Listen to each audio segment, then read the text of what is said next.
Now, with breaking news, in the past few minutes, 3 Bulgarians have been convicted at the Old Bailey of spying for Russia. Vanya Gabarova, Tohimir Ivanchev and Katerin Ivanova were all found guilty of being part of what prosecutors called one of the largest and most complex Russian spy operations ever uncovered on UK soil.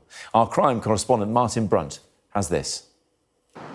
Great Yarmouth, Norfolk, the unlikely nerve centre of an astonishing Russian spy operation. Police! Police! Stay where you are! Police! When police raided the spy master's home, a holiday hotel, they found it packed with surveillance gear.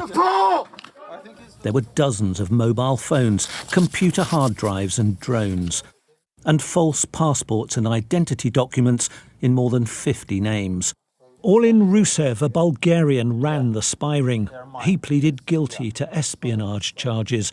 So too did Ivan Stoyanov, a cage fighter, and Biza Jumbazov, a delivery driver.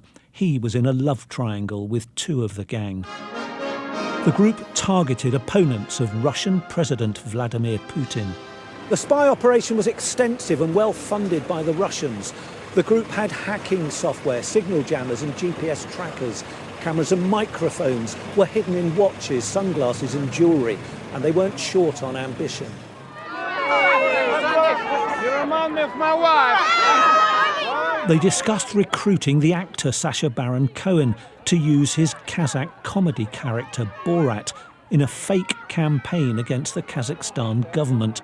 The Russians would then expose the so-called campaign to impress the Kazakhs. On a flight from London to Vienna, they filmed journalist Christo Grozhev and planned to kidnap him.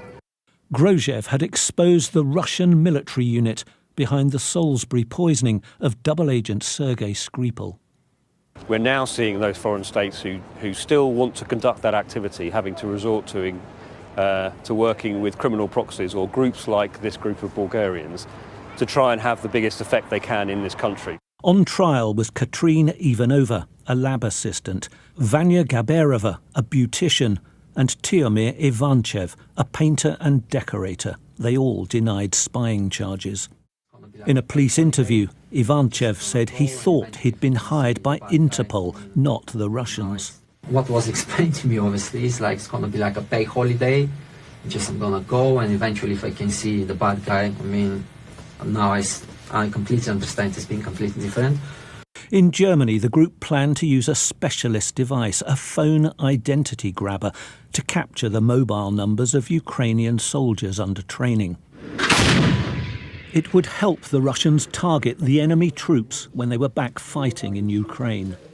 The operation was allegedly controlled by Jan Marsalek, an Austrian, a fraud suspect who'd fled to Moscow. I think the use of proxies has always been part of Russian intelligence's modus operandi.